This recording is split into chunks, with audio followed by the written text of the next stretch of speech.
यह कथा है उस समय की जब ब्रजभूमि का हर कण प्रेम में डूबा हुआ था, जब यमुना की लहरें मधुर संगीत गाती थीं, और जब गोकुल की गलियों में गूंजती थी एक मधुर हंसी। वह हंसी थी श्री कृष्ण की। सूरज की पहली किरणें जैसे ही गोकुल पर पड़ी, गायों की घंटियों की मधुर ध्वनि गूंज उठी। माँ यशोदा पुकारते हुए बोली, कान्हा ओ कान्हा उठ जाओ लाला, सूरज सिर पर आ गया। कमरे के भीतर कृष्ण मासूम मुस्कान के साथ करवट बदलते हैं, कृष्ण आंखें मलते हुए।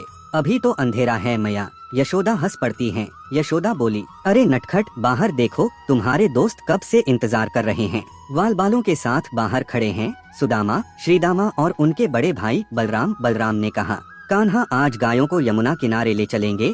कृष्ण चमकती आँखों से और बोले, हाँ दाऊ, आज कुछ नया करेंगे। यमुना जो कभी निर्मल और शीतल हुआ करती थी, उसका एक भाग आजकल काला पड़ चुका था। उस स्थान के पास जाते ही पक्षी आकाश से गिर पड़ते, जानवर डरकर भाग जाते।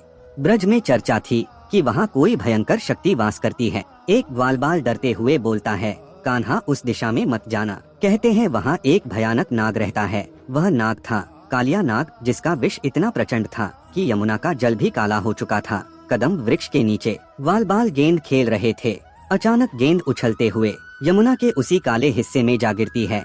सबके चेहरे पर डर था। सुदामा बोला, अब गेंद गई, कोई वहाँ नहीं जाएगा। कृष्ण मुस्कुराते हैं और कृष्ण कहते हैं, डर वहीं होता है जहाँ विश्वास नहीं होता। हवा अचानक भारी हो जाती है। यमुना के उस भाग से बुलबुले उठने लगते हैं। कृष्ण की आंखों में एक दिव्य चमक आ जाती है। बलराम चिंतित होकर बोले, कान्हा यह साधारण बात नहीं है। कृष्ण शांत स्वर में कहते हैं, दाऊ समय आ गया है कि इस भय का अंत हो। कृष्ण धीरे धीरे कदम वृक्ष की ओर बढ़ते हैं। ग्वालबाल चिल्लाते हैं, कान्हा मत जाओ, लेकिन कृष्ण वृक्ष पर चढ़ जाते हैं। नीचे खड़े सब लोग सांस रोके देखते हैं। क्या होने वाला था? क्या सच में यमुना के जल में कोई दानव था? कृष्ण दोनों हाथ फैलाते हैं, आंखें बंद करते हैं और अचानक नदी में छलांग लगा देते हैं। पूरा ब्रज कांप उठता है। यमुना की लहरें आसमान छूने लगती हैं।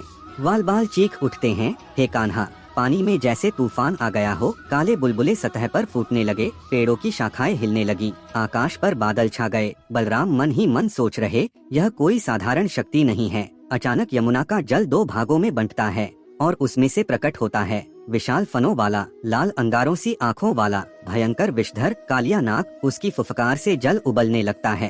कालिया गर्जना करते हुए कहता है, कौन है जिसने मेरे विश्राम को भंग किया? कृष्ण जल के बीचों बीच शांत खड़े हैं, चेहरे पर वही मधुर मुस्कान। कृष्ण बोले, यह यमुना सबकी है, तुम्हारी नहीं। कालिया क्रोध से कांप उठता है। वह अपनी विशाल कुंडली फैलाता है और बिजली की गति से कृष्ण को जकड़ लेता है। ऊपर किनारे पर ग्वालबाल रोने लगते हैं। एक ग्वालबाल कहता है, हमने कहा था वहाँ मत जाना। माँ यशोदा को खबर मिलती है। पूरा ब्रज दौड़ पड़ता है यमुना किनारे। माँ यशोदा बेहोश होने लगती हैं। बलराम उन्हें संभालते हुए कहते हैं, मैया विश्वास रखो, वो कोई साधारण बालक नहीं। कालिया अपनी कुंडली कसता जाता है, जल काला होता जाता है। ऐसा लगता है जैसे सब समाप्त हो गया हो, लेकिन कृष्ण की आंखें बंद हैं, चेहरे पर भय का नाम नहीं। धीरे धीरे उनके शरीर से दिव्य प्रकाश फैलने लगता है। दिव्यता की झलक। कालिया अचानक तिलमिला उठता है। कालिया, यह कैसा तेज है? कृष्ण मुस्कुराते हैं और पल भर में अपनी शक्ति से नाग की पकड़ ढीली कर देते हैं। वे फुर्ती से छलांग लगाकर सीधे कालिया के विशाल फन पर जा खड़े होते हैं।